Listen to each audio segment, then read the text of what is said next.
ఓం శ్రీ సాయిరామ్.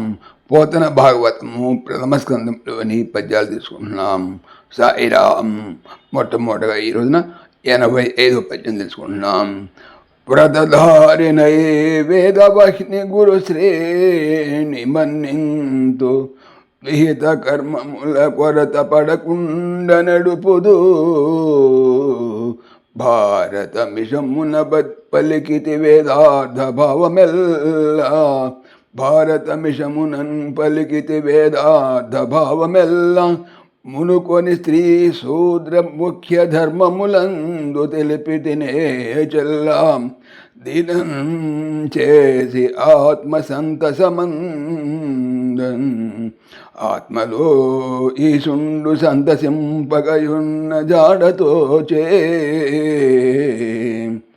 హరికి యోగి వరులకు అభిలషితం బైన భాగవత వితం పలుకనైతి హరికి యోగి వరులకు అభిలష పరితం బైన హరికి యోగి వరులకు అభిషితం బైన భాగవత వితంబు పలుకనైతి మోసమయ్యే తెలివి మొనయందు మరచితి అనుచు వగచుచున్న అవసరమునా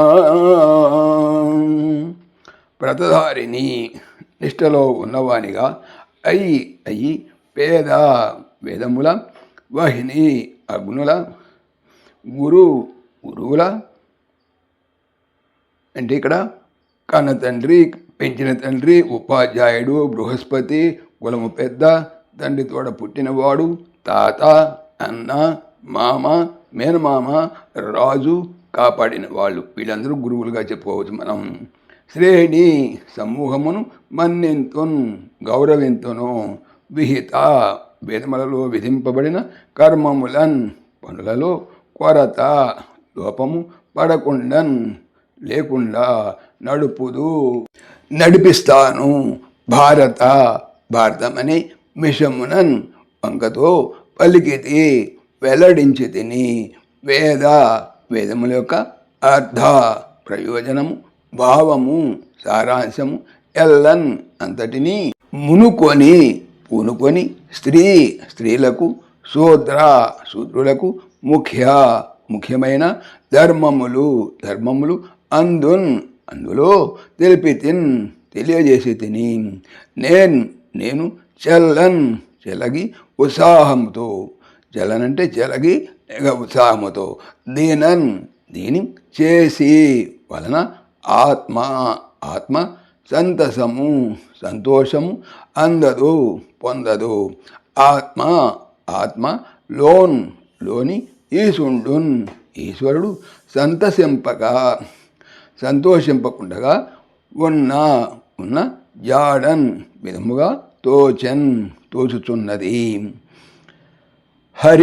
శ్రీహరి కి యోగులలో వరులు శ్రేష్ఠులు కు అభిలషితంబు అత్యంత ప్రియము అయినట్టి భాగవతము యొక్క అనగా భగవంతునికి సంబంధించినదైన విషయమును పలుకన్ వివరింపలేని వాడను అయితిని మోసము ప్రమాదము అయ్యన్ జరిగెను. తెలివి మొనయదు చేకూరలేదు మరచిపోయితేని అనుకొనుచు వగచుచున్న బాధపడుతున్న అవసరమునన్ సమయంలో భావము దీక్ష చేపట్టిన వాడనే వేదాలను విభజించాను, అగ్నులను అర్పించాను, ఆచార్యులను గౌరవించాను, శాస్త్రోక్తాలైన కర్మలన్నీ ఏమాత్రం లోపం లేకుండా నడుపుతున్నాను, వేదాల్లోని అర్థాన్నంతా మహాభారత రూపంలో వెల్లడించాను. ఈ రూపంగా స్త్రీలు శూద్రాదులు సైతం తమ ధర్మకర్మలు గుర్తించేటట్లు చేశాను. ఎంత చేసినా ఎందుకో గాని నా అంతరాత్మకు సంతోషం కలగటం లేదు. నా మనసులో ఉన్న పరమేశ్వరుడు సంతుష్టుడు కానట్లే తోస్తున్నది. కారణం ఏమిటో అన్నీ చేశాను, కానీ హరికి, హరి భక్తులైన పరమహంసలకు అత్యంత ప్రియమైన భాగవత స్వరూపాన్ని చెప్పడం మాత్రం మర్చిపోయాను. ఎంత పొరపాటు చేశాను, ఎంత తెలివి తక్కువ పని చేశాను, ఎంతటి విస్మృతి పాలయ్యాను అని వ్యాస మహర్షి విచారిస్తూ కూర్చున్నాడు. 86వ పద్యం తెలుసుకుందాం. తన చేతి వల్లకి తంత్రి స్వనంబున సతత నారాయణ శబ్దమపన్ ఆనన సంభూత హరి గీతరవ సుధాధారల యోగీంద్ర తరుల్ సొక్కన్ కపిల జటాభార కాంతి పుంజంబుల దిశలు ప్రభాత దీధితి బహింపన్ తను లగ్న తులసికాధామ గంధంబులు గగనాంతరాళంబు కప్పికొనగా వచ్చెన్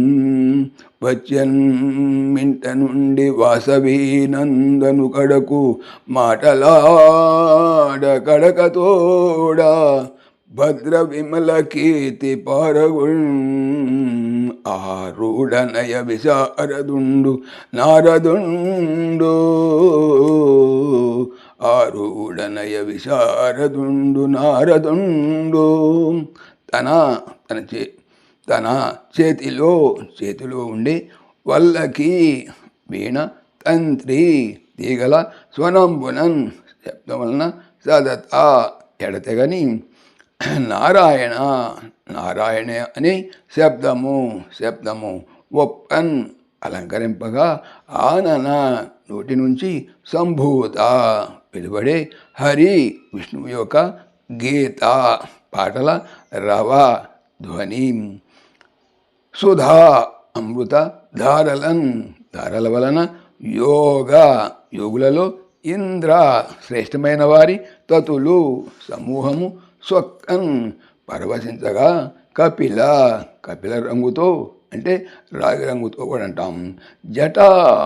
జటల భార చుట్టల యొక్క కాంతి పుంజంబులన్ సమూహములతో దిక్కులు ప్రభాత ఉదయపు దీధితి వెలుగు వహింపన్ నింపుకొనగా తను శరీరమున లగ్న ధరింపబడిన తులసి లామ దండ యొక్క గంధంబులు సువాసనలు గగన ఆకాశము అంతరాళంబున్ లోపల అంతా కూడా కప్పుకొనగా వ్యాపించగా వచ్చెను మింట ఆకాశము నుండి వాసవి నందను వాసవి యొక్క అనగా వాసవి నందను అంటే ఇక్కడ వాసవి యొక్క పుత్రుడు వ్యాసుడు కళ దగ్గర కు మాట్లాడాలని గడక ఉద్దేశము తో భద్ర క్షేమము విమల నిర్మలము అయిన కీర్తి పారగుణుడు పొందినవాడు ఆరుడ ప్రసిద్ధమైన నయ మేలైన విశారదుండు విద్వాంసుడు నారదుడు కనియన్ చూశాడు నారదుడు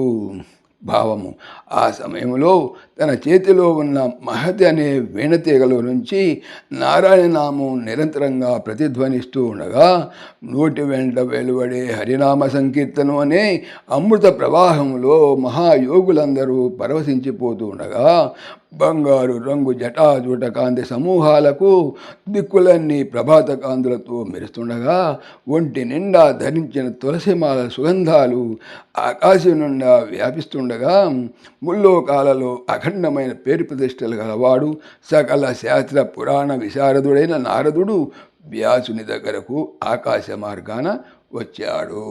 సాయిరాం. మళ్ళీ వచ్చే ఎపిసోడ్లో కలుసుకుందాం. సాయిరాం. పవిత్రమైనటువంటి భాగవతం చెప్పేది ఏమిటి? బాగా అవుతాము అనే. ఓం దాశరథాయ విద్మహే సీతావల్లభాయ ధీమహి తన్న రామ ప్రచోదయాత్. సర్వం శ్రీ రామార్పణమస్తు. జై శ్రీరామ్. ఆత్మీయులకు మనవి, ఈ ఛానల్తో పాటుగా అనంత మహిమల శ్రీ సత్యసాయి అనే ఛానల్ మరియు లెర్న్ భగవద్గీత లైవ్ గీత అనే భగవద్గీత ఛానల్ను స్వామి నా చేత చేయించున్నారని మనవి చేస్తున్నాను. వీటికి సంబంధించిన లింక్స్ డిస్క్రిప్షన్లో చూడవచ్చు. సాయిరామ్.